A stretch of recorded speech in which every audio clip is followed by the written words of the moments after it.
HIV कैसे फैलता या एचआईवी कैसे होता, इस विषय पर आज हम इस वीडियो में बात करेंगे।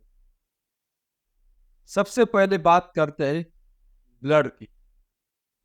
ब्लड का मतलब यहाँ पर यह है ब्लड ट्रांसफ्यूजन।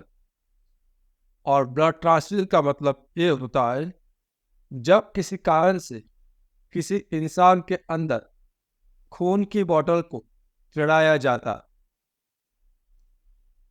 तो आमतौर पर हर ब्लड बैंक में हर ब्लड का एचआईवी का टेस्टिंग होता। और इस ब्लड टेस्टिंग के अंदर जब एचआईवी पॉजिटिव का पता लगता है तो उस ब्लड को फेंक दिया जाता है।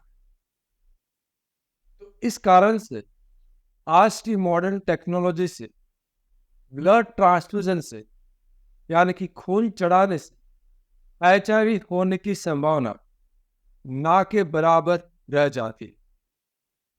फिर भी हजारों केस में से एक आध बार ऐसा भी हो सकता है कि ब्लड डोनेशन करने वाला इंसान को अभी अभी यानी कि पिछले 10 दिन के अंदर एचआईवी हुआ है और वह इंसान अनजाने में खून डोनेट करता है, ब्लड डोनेट करता है, तो वो बहुत ही एक्सट्रीमली विंडो पीरियड के अंदर होने के कारण ब्लड बैंक का जो लेबोरेटरी है उसको वो पता नहीं लगा, तो वो ब्लड किसी और को इश्यू होगा, किसी और को दिया जाए और तब वो खून लेने वाले इंसान को एचआईवी होने की संभावना है। लेकिन आपको डरने की जरूरत नहीं, क्योंकि इस तरह से जब लेबोरेटरी में वेरी हाई एडवांस टेस्टिंग जो नॉट टेस्टिंग कहलाता है उस टेस्ट से टेस्ट करते हैं, तो इस तरह से एचआईवी फैलने की संभावना 10,000 में से एक या 20,000 में से एक या तो उससे भी कम हो जाती है। तो इस तरह से ब्लड ट्रांसफ्यूजन से एचआईवी फैल सकता है। लेकिन लोग ऐसा समझते हैं कि यदि एचआईवी पॉजिटिव वाला खून किसी इंसान को लग जाए, किसी को छू जाए, तो उसको एचआईवी हो जाएगा। लेकिन आपको यह समझना है कि एचआईवी पॉजिटिव वाला खून किसी और को छूने से या टच करने से एचआईवी नहीं फैलता है। मैं आपको एक एग्जांपल देना चाहूंगा। मान लीजिए एक ग्लास है, उस ग्लास के अंदर एचआईवी पॉजिटिव व्यक्ति का खून है और वही खून मेरे इस हाथ पे लग जाए तब भी मुझे एचआईवी नहीं होगा, क्योंकि जो हमारी चमड़ी है वो हमें प्रोटेक्ट करती है। एचआईवी के वायरस को एंट्री करने के लिए हमारी चमड़ी पर कोई रास्ता नहीं है। इस तरह से एचआईवी नहीं फैलता है, तो आपको डरने की जरूरत नहीं है। एचआईवी फैलने का दूसरा एक कारण हो सकता है निडल एंड सिरिंज। आज के समय में इंजेक्शन से नशा करने वाले लोगों की संख्या बढ़ रही है। जब भी ये आईडीयू यानी कि इंजेक्टेबल ड्रग यूजर्स, इंजेक्शन से नशा करने वाले लोग दवाई लेते हैं, तो अक्सर ये लोग ग्रुप में बैठते हैं और जब एक ही सिरिंज के अंदर दवाई लेकर एक ही सुई और सिरिंज का एक से ज्यादा लोगों में इस्तेमाल होता है, तब इनमें से यदि किसी एक इंसान को एचआईवी है तो उसके बाजू वाले इंसान को एचआईवी हो सकता है। तो यहाँ पर भी लोगों के मन में एक गलत फहमी है कि जब वो किसी और कारण से लेबोरेटरी में उनकी जांच कराने के लिए जाते हैं या तो डॉक्टर के पास इंजेक्शन लेने जाते हैं, तो उसको ऐसा डर लग जाता है कि मैंने देखा नहीं वो लेबोरेटरी टेक्नीशियंस ने नया नीडल या सिरिंज का इस्तेमाल किया था या नहीं किया था, मैंने देखा नहीं डॉक्टर्स ने नया सिरिंज से मुझे इंजेक्शन दिया या नहीं दिया। तो याद रखिए कि जो भी निडल और सिरिंज की बातें अक्सर वो अस्पताल सेटिंग में लागू नहीं होती, क्योंकि हर लेबोरेटरी और हर क्लिनिक, डॉक्टर या हॉस्पिटल्स में नए पेशेंट्स के अंदर नया निडल्स और सिरिंज का इस्तेमाल होता है। तीसरा कारण HIV होने का है माँ से बच्चे। यदि कोई महिला HIV पॉजिटिव है और वो गर्भवती बनती है, तो उसको बच्चे को HIV होने की संभावना 30 से 40% है, यदि उस महिला का HIV का इलाज नहीं हो रहा है तो। लेकिन यदि वो गर्भवती महिला का HIV का इलाज पहले से चालू या तो गर्भवती हुई है, उसके दौरान उसका HIV का इलाज चालू होता है और महिला के अंदर वायरस की संख्या 1 ml खून के अंदर 200 से कम हो जाती है, तो आने वाले बच्चे को HIV होने की संभावना ना के बराबर हो जाए।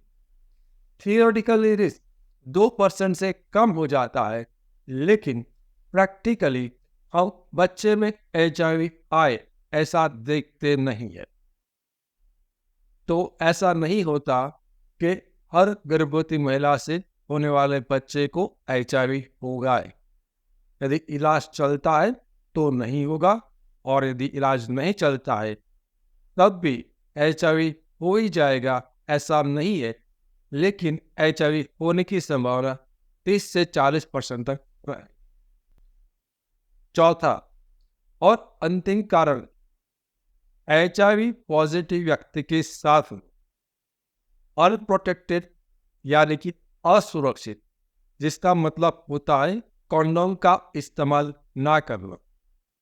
तो बिना कॉन्डोम के इस्तेमाल करने से यदि कोई HIV पॉजिटिव व्यक्ति के साथ HIV नेगेटिव व्यक्ति सेक्स करता है, तो HIV पॉजिटिव व्यक्ति में से नेगेटिव व्यक्ति में HIV फैलने की संभावना है।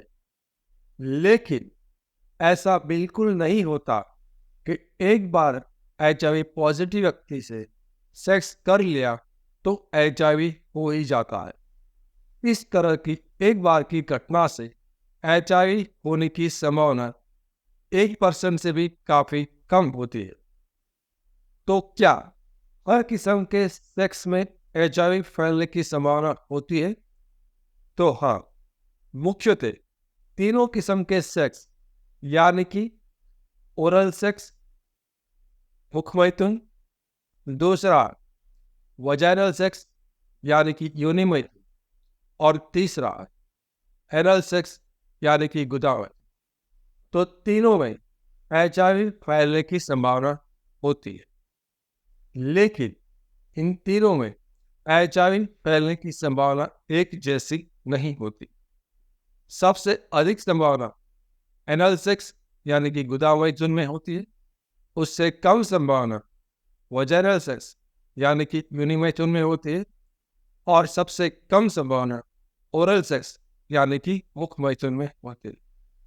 लेकिन यहाँ पर कुछ लोग जब मसाज पार्लर्स में किसी लड़की के साथ या तो किसी सेक्स वर्कर के साथ सेक्स करते हैं, तब कॉन्डोम का तो इस्तेमाल करते हैं, लेकिन उसको यह डर सताता रहता है कि कहीं वो कॉन्डोम फट गया हो तो।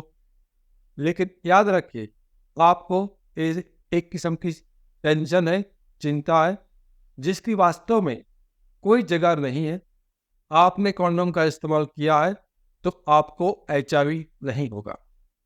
लोग ये भी डर के साथ जीते हैं कि कॉन्डोम का इस्तेमाल करने के बाद जब मैं कॉन्डोम का उतारने गया तब वो कॉन्डोम जरा सा मेरे पेनिस को टच हो गया, तो उस तरह से भी HIV नहीं फैलता है।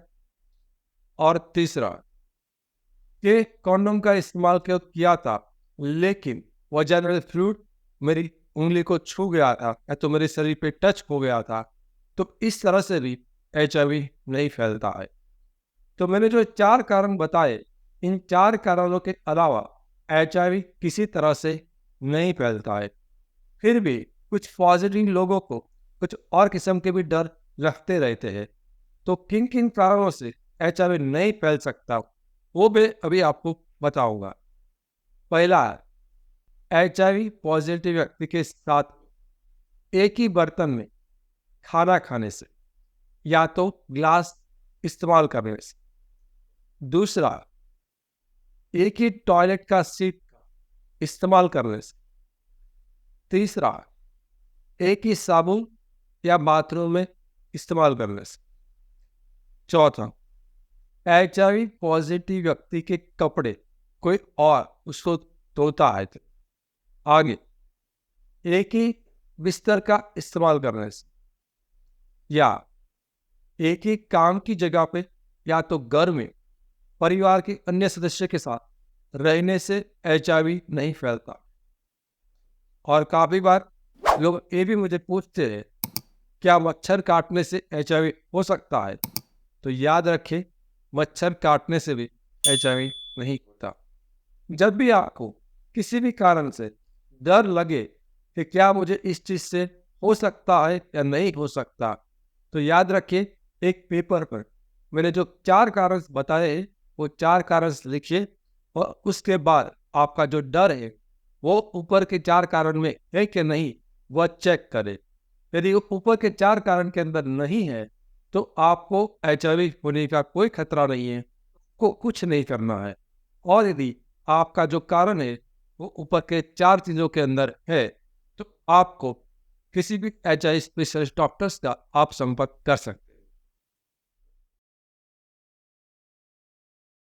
याद रखें, आज के समय में 2024 में दुनिया में किसी भी देश में, दुनिया के 200 देश है, तो किसी भी देश में कोई भी डॉक्टर या कोई भी इंसान आपको HIV फ्री नहीं कर सकता, आपको HIV नहीं मिटा सकता।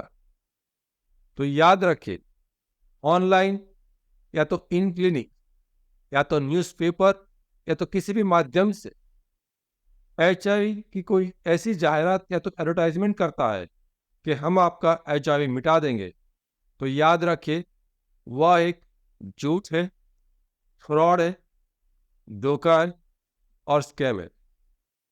आज के समय में वह चाहे कोई भी माध्यम हो, Ayurvedic, homeopathy, herbal medicine, gene therapy, allopathy या कोई भी साइंस हो, किसी भी तरह से HIV नहीं मिट सकता।